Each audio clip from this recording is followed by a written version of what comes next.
Welcome to Sleep Story Sanctuary.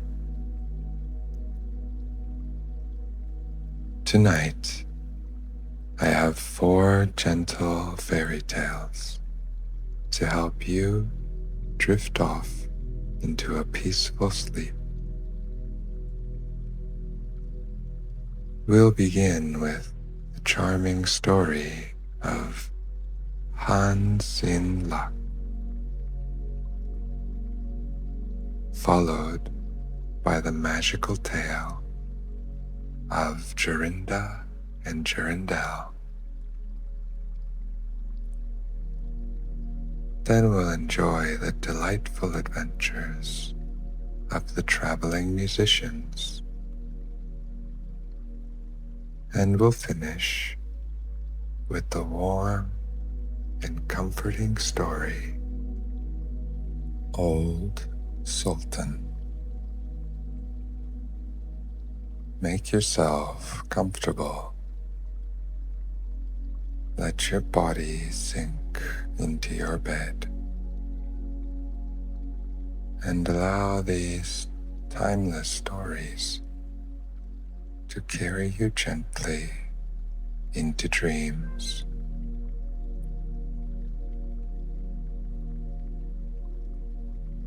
Close your eyes and let's begin. Hans in Luck. Some men are born to good luck. All they do or try to do comes right. All that falls to them is so much gain. All their geese are swans. All their cards are trumps. Toss them which way you will. They will always, like poor puss, alight upon their legs and only move on so much the faster. The world may very likely not always think of them as they think of themselves, but what care they for the world? What can it know about the matter? One of these lucky beings was neighbor Hans. 7 long years he had worked hard for his master. At last he said, "Master, my time is up. I must go home and see my poor mother once more. So pray pay me my wages and let me go." And the master said, "You have been a faithful and good servant, Hans, so your pay shall be handsome." Then he gave him a lump of silver as big as his head. Hans took out his pocket handkerchief, put the piece of silver into it, threw it over his shoulder, and jogged off on his road homewards. As he went lazily on, dragging one foot after another, a man came in sight, trotting gaily along on a capital horse. "Ah," said Hans aloud, "what a fine thing it is to ride on horseback. There he sits as easy and happy as if he was at home, in the chair by his fireside. He trips against no stones, saves shoe leather, and gets on he hardly knows how." Hans did not speak so softly But the horseman heard it all and said, "Well, friend, why do you go on foot then?" "Ah," he said, "I have this load to carry. To be sure, it is silver, but it is so heavy that I can't hold up my head, and you must know it hurts my shoulder sadly. What do you say of making an exchange?" said the horseman. "I will give you my horse, and you shall give me the silver, which will save you a great deal of trouble carrying such a heavy load about with you." "With all my heart," said Hans, "but as you are so kind to me, I must tell you one thing. You will have a weary task to draw that silver about with you." However, the horseman got off, took the silver, and helped Hans up,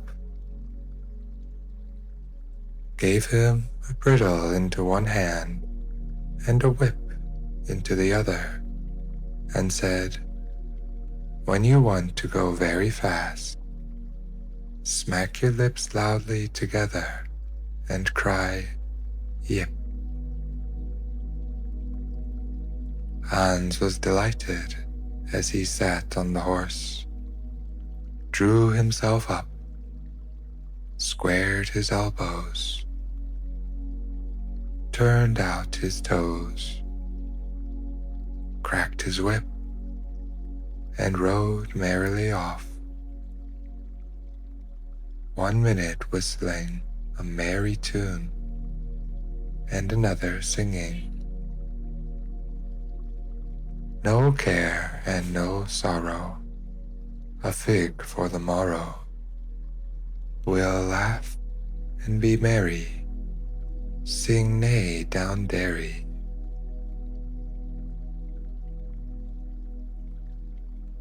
After a time he thought he should like to go a little faster, so he smacked his lips and cried, "Yip." Away went the horse full gallop, and before Hans knew what he was about, he was thrown off and lay on his back by the roadside. His horse would have run off if a shepherd who was coming by driving a cow had not stopped it. Hans soon came to himself and got up upon his legs again, sadly vexed, and said to the shepherd, "This riding is no joke. When a man has the luck to get upon a beast like this that stumbles and flings him off as if it would break his neck. However, I'm off now once and for all. I like your cow now a great deal better than this smart beast that played me this trick and has spoiled my best coat, you see, in this puddle, which, by the by, smells not very like a nosegay. One can walk along at one's leisure behind that cow, keep good company, and have milk, butter, and cheese every day, into the bargain. What would I give to have such a prize?" "Well," said the shepherd, "if you are so fond of her, I will change my cow for your horse. I like to do good to my neighbors, even though I lose by myself." "Done," said Hans merrily. "What a noble heart that good man has," thought he. Then the shepherd jumped upon the horse, wished Hans and the cow good morning, and away he rode. Hans brushed his coat, wiped his face and hands, rested a while, and then drove off his cow quietly, and thought his bargain a very lucky one. If I have only a piece of bread, and I certainly shall always be able to get that, I can, whenever I like, eat my butter and cheese with it. And when I am thirsty, I can milk my cow and drink the milk.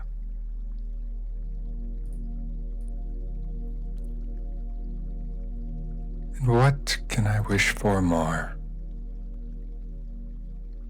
When he came to an inn, he halted, ate up all his bread, and gave away his last penny for a glass of beer. When he had rested himself and set off again, driving his cow towards his mother's village. But the heat grew greater as soon as noon came on, till at last, as he found himself on a wide heath that would take him more than an hour to cross, he began to be so hot and parched that his tongue clave to the roof of his mouth. I can find a cure for this, he thought. Now I will milk my cow and quench my thirst. So he tied her to the stump of a tree and held his leathern cap to milk into, but not a drop was to be had. Who would have thought that this cow, which was to bring him milk and butter and cheese, was all that time utterly dry? Hans had not thought of looking to that.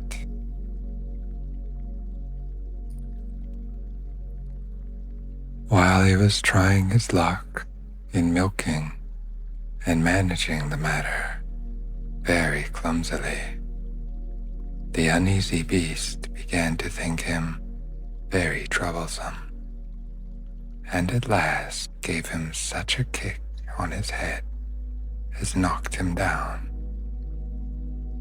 And there he lay a long while senseless. Luckily, a butcher soon came by, driving a pig in a wheelbarrow. "What is the matter with you, my man?" said the butcher, as he helped him up. Hans told him what had happened, how he was dry and wanted to milk his cow, but found the cow was dry too. Then the butcher gave him a flask of ale, saying, "There, drink and refresh yourself. Your cow will give you no milk. Don't you see she is an old beast, good for nothing but the slaughterhouse?" "Alas, alas," said Hans, "who would have thought? What a shame to take my horse and give me only a dry cow. If I kill her, what will she be good for? I hate cow beef. It is not tender enough for me. If it were a pig now, like that fat gentleman you are driving along at his ease, one could do something with it. It would at any rate make sausages."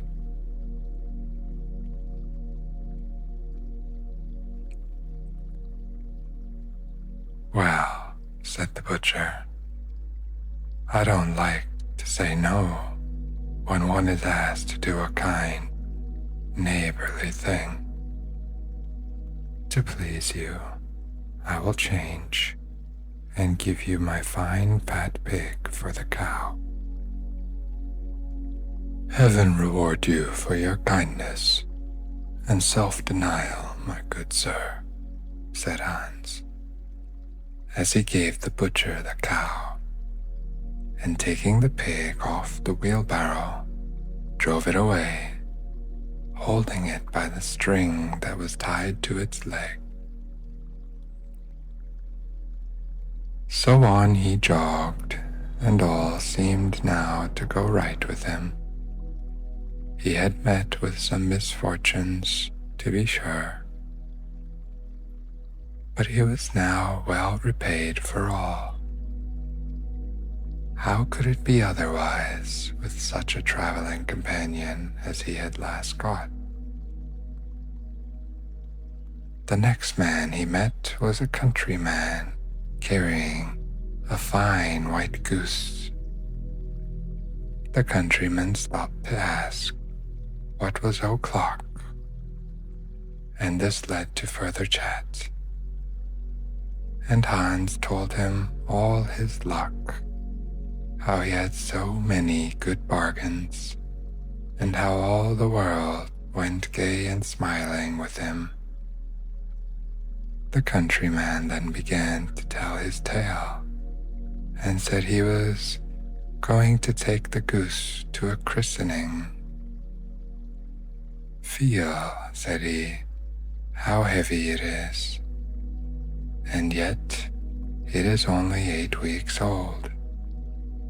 Whoever roasts and eats it will find plenty of fat upon it. It has lived so well. You're right, said Hans, as he weighed it in his hand. But if you talk of fat, my pig is no trifle. Meantime, the countryman began to look grave and shook his head. Hark ya, he said, my worthy friend, you seem a good sort of fellow, so I can't help doing you a kind turn. Your pig may get you into a scrape. In the village I just came from, the squire has had a pig stolen out of his sty. I was dreadfully afraid when I saw you that you had got the squire's pig. If you have, and they catch you, it'll be a bad job for you. The least they will do will be to throw you into the horse pond. Can you swim? Poor Hans was sadly frightened. Good man, he cried, pray get me out of this scrape. I know nothing of where the pig was either bred or born, but he may have been the squire's, for aught I can tell. You know this country better than I do. Take my pig and give me the goose. I ought to have something into the bargain, said the countryman. Give a fat goose for a pig indeed. 'Tis not everyone would do so much for you as that. However, I will not be hard upon you, as you are in trouble. Then he took the string in his hand and drove off the pig by a side path, while Hans went on the way homeward free from care. After all, thought he, that chap is pretty well taken in. I don't care whose pig it is, but wherever it came from, it has been a very good friend to me. I have much the best of the bargain.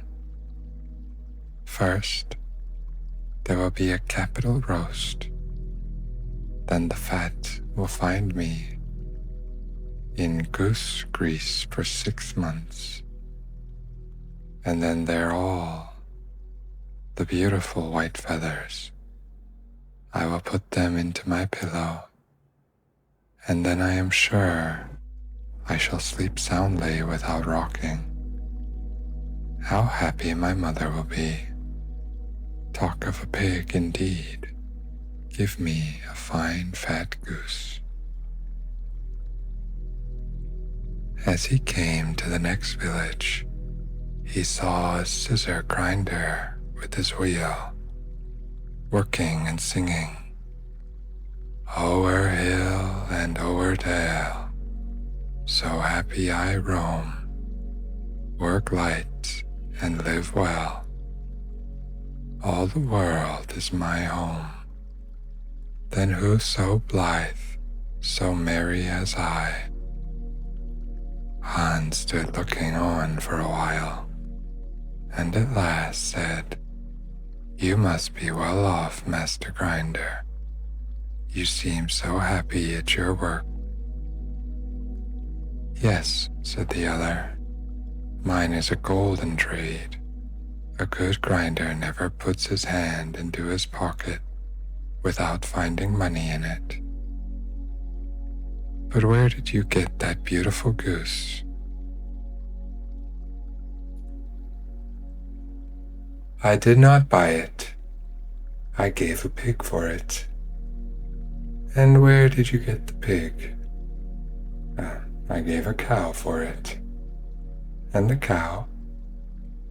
"I gave a horse for it." "And the horse?" "I gave a lump of silver as big as my head for it." "And the silver?" "Oh, I worked hard for that 7 long years." "You have thriven well in the world's Herto," said the grinder. "Now if you could find money in your pocket whenever you put your hand in it, your fortune would be made." "Very true, but how is it to be managed?" "How? Why, you must turn grinder like myself," said the other. "You only want a grindstone, and the rest will come of itself. Here is one that is little worse for the years. I would not ask more than the value of your goose for it. Will you buy?" "How can you ask?" said Hans. "I should be the happiest man in the world if I could have money whenever I put my hand in my pocket. What could I want more? There's the goose. Now," said the grinder, as he gave him a common rough stone that lay by his side, "this is the most capital stone. Do but work it well enough, and you can make an old nail cut with it." Hans took the stone and went his way with a light heart. His eyes sparkled for joy, and he said to himself, "Surely I must have been born in a lucky hour. Everything I could want or wish for comes of itself. People are so kind, and they seem really to think I do them a favor in letting them make me rich and giving me good bargains."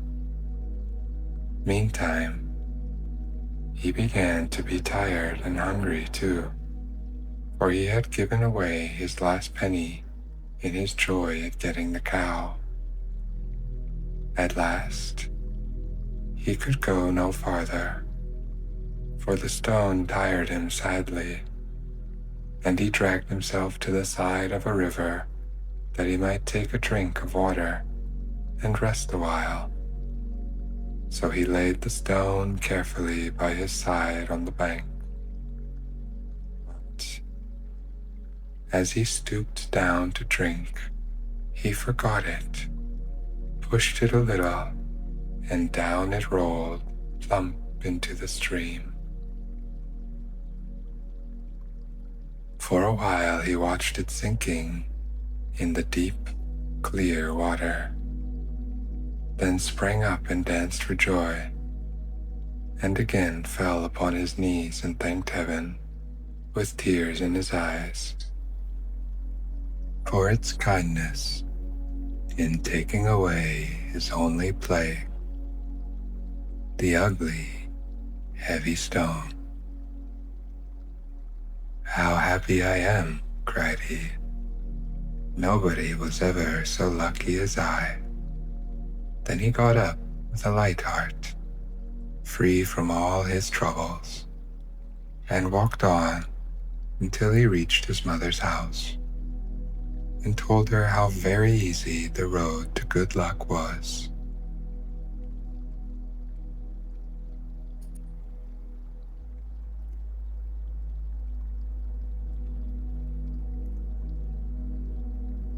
Jorinda and Jorindel. There was once an old castle that stood in the middle of a deep, gloomy wood, and in the castle lived an old fairy. Now this fairy could take any shape she pleased. All day long, she flew about in the form of an owl, or crept about the country like a cat. But at night, she always became an old woman again.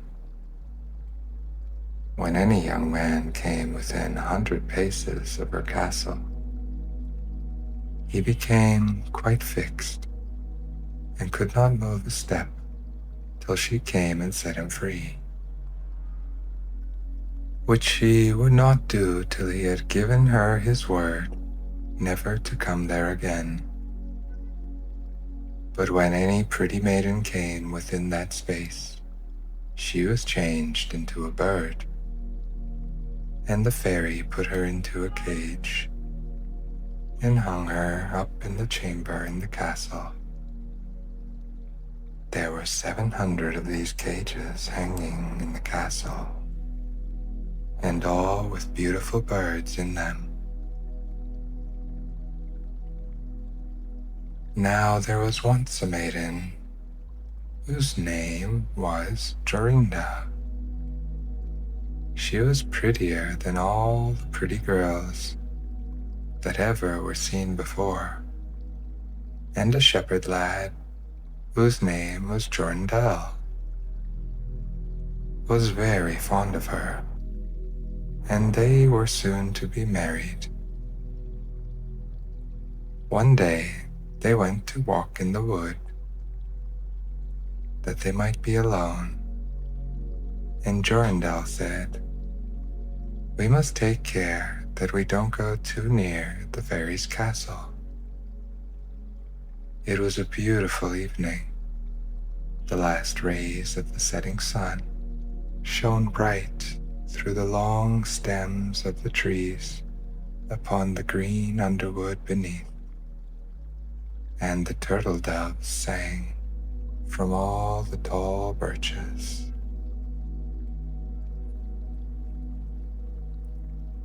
Jorinda sat down to gaze upon the sun.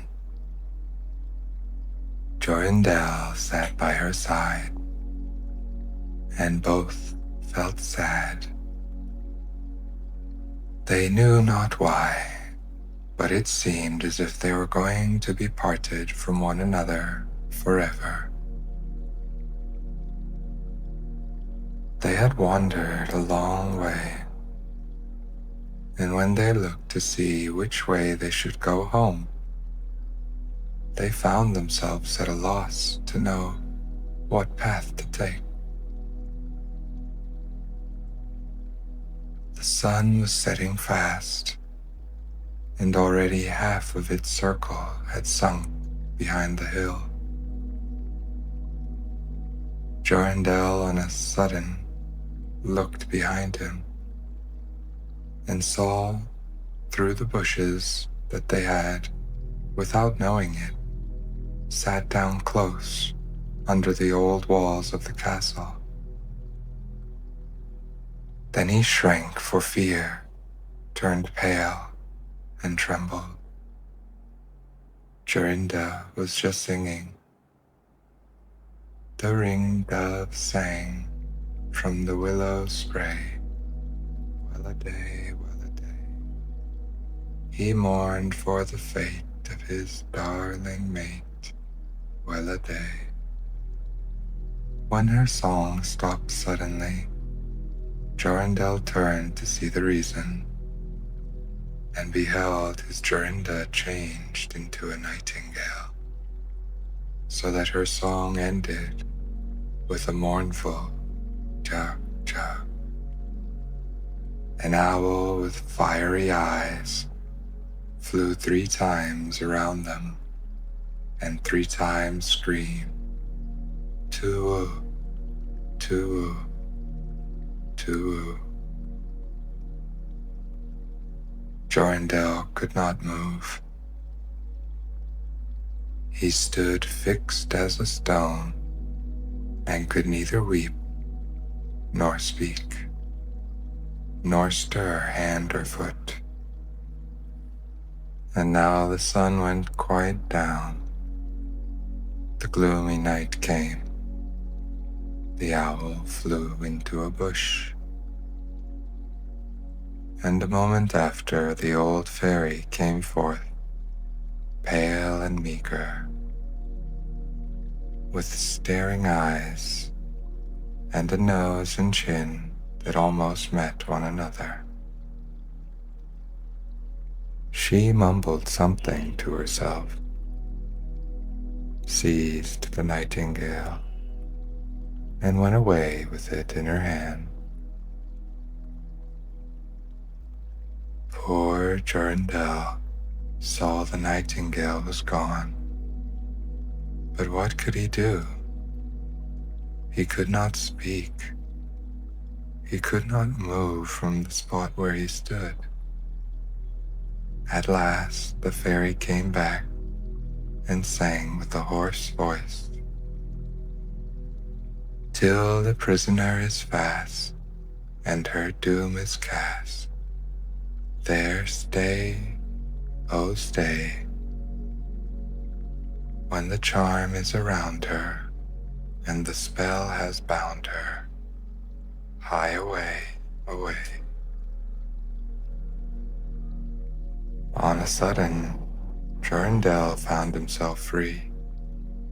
Then he fell on his knees before the fairy and prayed her to give him back his dear Jorinda. But she laughed at him and said he should never see her again. Then she went her way.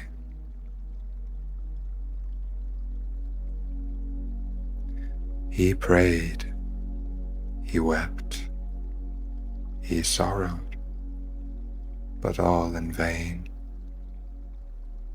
"Alas," he said, "what will become of me?"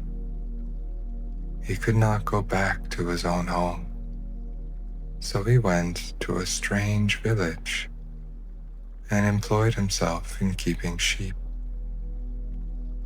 Many a time did he walk round and round, as near to the hated castle as he dared go, but all in vain.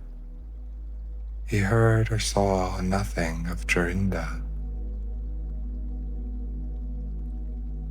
At last he dreamt one night that he found a beautiful purple flower, and that in the middle of it lay a costly pearl. And he dreamt that he plucked the flower and went with it in his hand into the castle, and that everything he touched with it was disenchanted, and that there he found his Jorinda again. In the morning when he awoke, he began to search over the hill and dale for this pretty flower, and 8 long days he sought for it in vain. But On the 9th day, early in the morning, he found the beautiful purple flower, and in the middle of it was a large dewdrop, as big as a costly pearl. Then he plucked the flower and set out and traveled day and night till he came again to the castle. He walked nearer than 100 paces to it, and yet he did not become fixed as before, but found that he could go quite close up to the door. Jorindel was very glad indeed to see this. Then he touched the door with the flower, and it sprang open, so that he went in through the court and listened when he heard so many birds singing. At last he came to the chamber where the fairy sat, with the 700 birds singing in the 700 cages.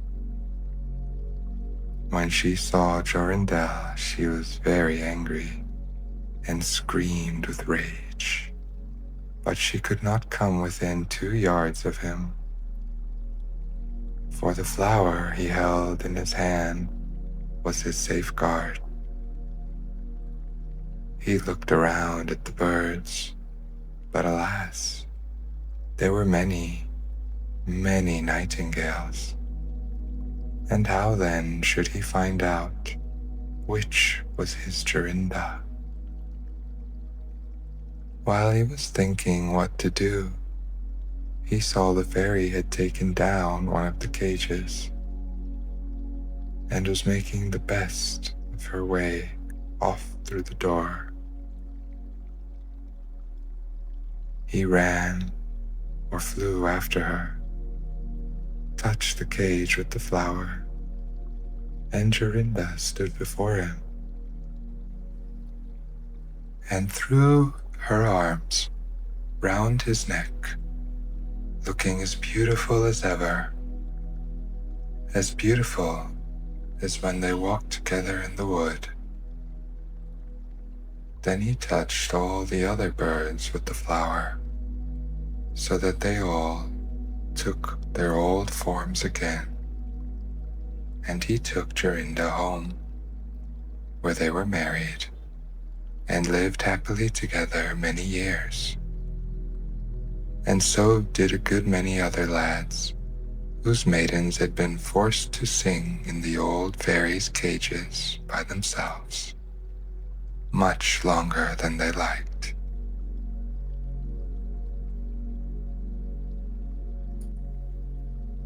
The Traveling Musicians.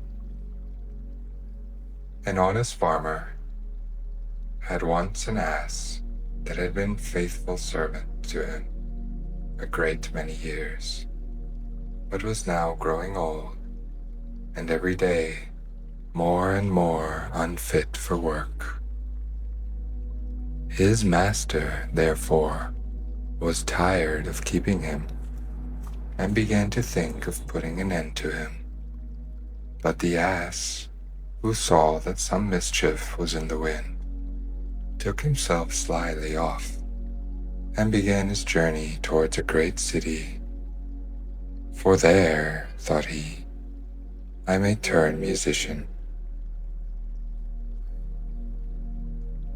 After he had traveled a little way, he spied a dog lying by the roadside and panting as if he were tired. "What makes you pant so, my friend?" said the ass.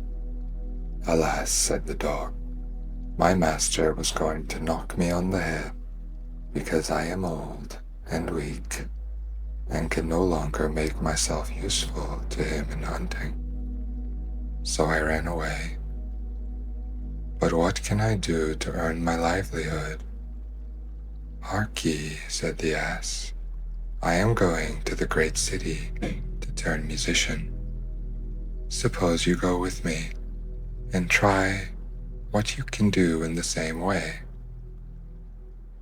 The dog said he was willing, and they jogged on together.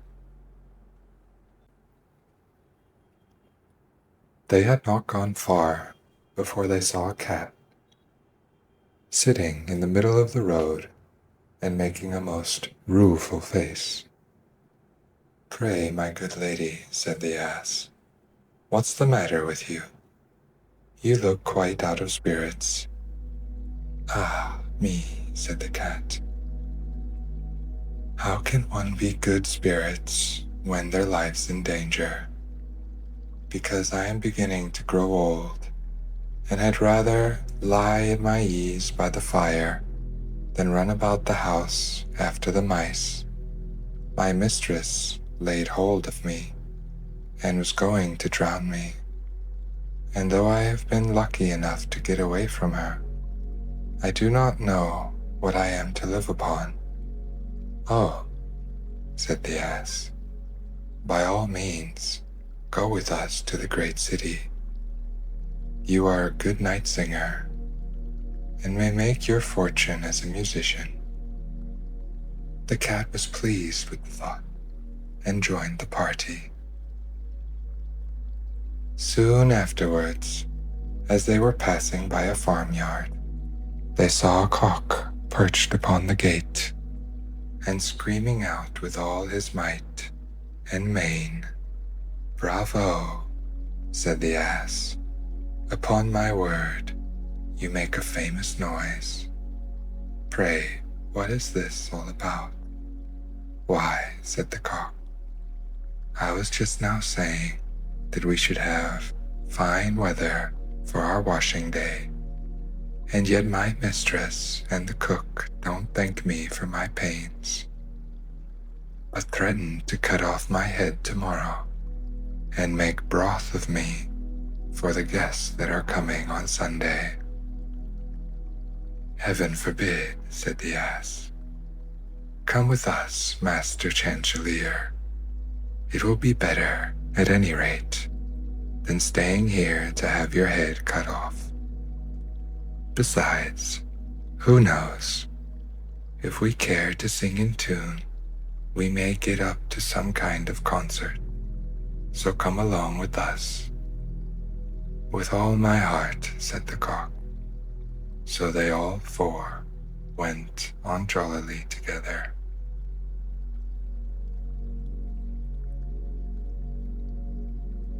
They could not, however, reach the great city the first day. So when night came on, they went into a wood to sleep. The ass and the dog laid themselves down under a great tree, and the cat climbed up into the branches, while the cock, thinking that the higher he sat, the safer he should be, flew up to the very top of the tree, and then, according to his custom, before he went to sleep, looked out on all sides of him to see that everything was well. In doing this, he saw afar off something bright and shining, and calling to his companions said, "There must be a house no great way off, for I see a light." "If that be the case," said the ass, "we had better change our quarters, for our lodging is not the best in the world. Besides," added the dog, "I should not be the worse for a bone or two, or a bit of meat." So they walked off together towards the spot where Chancellor had seen the light, and as they drew near, it became larger and brighter, till at last came close to a house in which a gang of robbers lived. The ass, being the tallest of the company, marched up to the window and peeped in. "Well, donkey," said Chancellor, "What do you see?" "What do I see?" replied the ass. "Why, I see a table spread with all kinds of good things, and robbers sitting round it, making merry." "That would be a noble lodging for us," said the cock. "Yes," said the ass, "if we could only get in." So they consulted together on how they should contrive to get the robbers out, and at last they hit upon a plan. The ass placed himself upright on his hind legs, with his forefeet resting against the window. The dog got upon his back. The cat scrambled up to the dog's shoulders, and the cock flew up and sat upon the cat's head.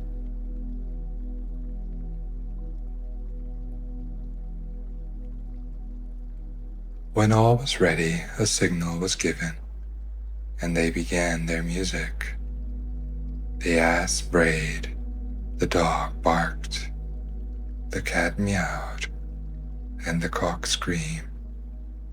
And then they all broke through the window at once and came tumbling into the room. Amongst the broken glass, with a most hideous clatter, the robbers, who had been not a little frightened by the opening concert, had now no doubt that some frightful hobgoblin had broken in upon them, and scampered away as fast as they could.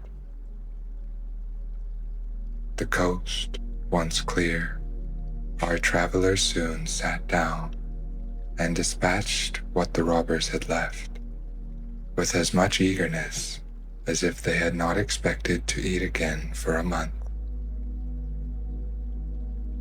As soon as they had satisfied themselves, they put out the lights, and each once more sought out a resting place to his own liking. The donkey laid himself down upon a heap of straw in the yard. The dog stretched himself upon a mat behind the door. The cat rolled herself up on the hearth before warm ashes, and the cock perched upon a beam on the top of the house. And, as they were all rather tired with their journeys, they soon fell asleep.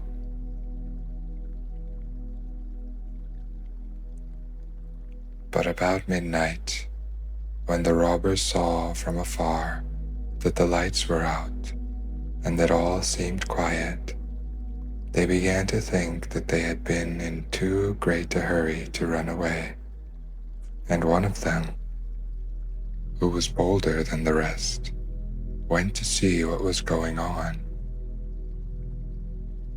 Finding everything still, he marched into the kitchen and groped about till he found a match in order to light a candle, and then, espying the glittery, fiery eye of the cat, he mistook them for live coals and held a match to them to light it. But the cat, not understanding this joke, sprang at his face and spat and scratched at him. This frightened him dreadfully, and away he ran to the back door.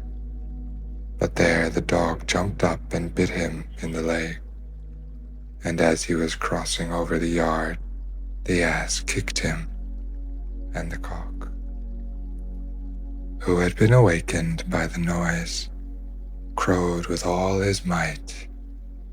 And this the robber ran back as fast as he could to his comrades, and told the captain how a horrid witch had got into the house and had spat at him and scratched his face with her long bony fingers, how a man with a knife in his hand had hidden himself behind the door and stabbed him in the leg, how a black monster stood in the yard and struck him with a club, and how the devil had sat upon the top of the house and cried out, "Throw the rascal up here." After this, the robbers never dared go back to the house, but the musicians were so pleased with their quarters that they took up their abode there, and there they are, I dare say, to this very day.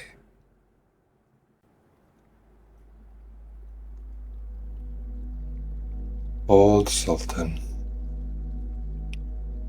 A shepherd had a faithful dog called Sultan, who was grown very old and had lost all his teeth. And one day when the shepherd and his wife were standing together before the house, the shepherd said, "I will shoot old Sultan tomorrow morning, for he is of no use now." But his wife said, "Pray, let the poor faithful creature live. He has served us well a great many years, and we ought to give him a livelihood for the rest of his days." "But what can we do with him?"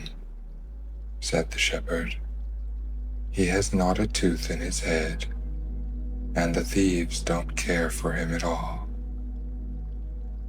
To be sure, he has served us, but then he did it to earn his livelihood. Tomorrow shall be his last day, depend upon it." Poor Sultan, who was lying close by them,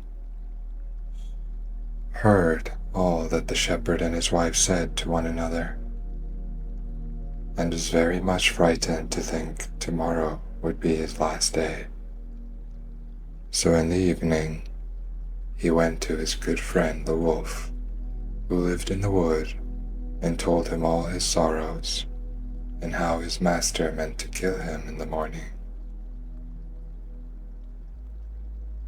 "Make yourself easy," said the wolf. "I'll give you some good advice. Your master, you know, goes out every morning very early with his wife into the field, and they take their little child with them and lay it down behind the hedge in the shade while they are at work.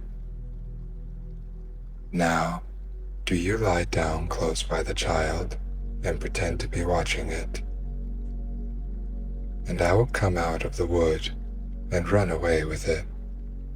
You must run after me as fast as you can, and I will let it drop. Then you may carry it back, and they will thank you. You have saved their child, and will be so thankful to you that they will take care of you as long as you live." The dog liked this plan very well, and accordingly so it was managed. The wolf ran with the child a little way. The shepherd and his wife screamed out, but Sultan soon overtook him and carried the poor little thing back to his master and mistress. Then the shepherd patted him on the head and said, "Old Sultan has saved our child from the wolf, and therefore he shall live and be well taken care of, and have plenty to eat."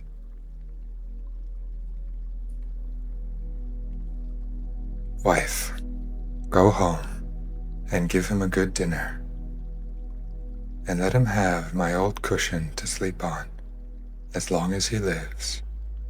So from this time forward, Sultan had all that he could wish for. Soon afterwards, the wolf came and wished him joy, and said, "Now, my good fellow, you must tell no tales, but turn your head the other way when I want to taste one of the old shepherd's fine fat sheep." "No," said the Sultan, "I will be true to my master." However, the wolf thought he was in jest, and came one night to get a dainty morsel. But Sultan had told his master what the wolf meant to do, so he laid wait for him behind the barn door, and when the wolf was busy looking out for a good fat sheep, he had a stout cudgel laid about his back that combed his locks for him finely. Then the wolf was very angry and called Sultan an old rogue and swore he would have his revenge. So the next morning, the wolf sent a boar to challenge Sultan to come into the wood to fight the matter. Now Sultan had nobody he could ask to be his second but the shepherd's old three-legged cat. So he took her with him, and as the poor thing limped along with some trouble, she stuck up her tail straight in the air. The wolf and the wild boar were first on the ground, and when they espied their enemies coming, and saw the cat's long tail standing straight in the air, they thought she was carrying a sword for Sultan to fight with, and every time she limped, they thought she was picking up a stone to throw at them. So they said they should not like this way of fighting, and the boar lay down behind the bush, and the wolf jumped up into a tree.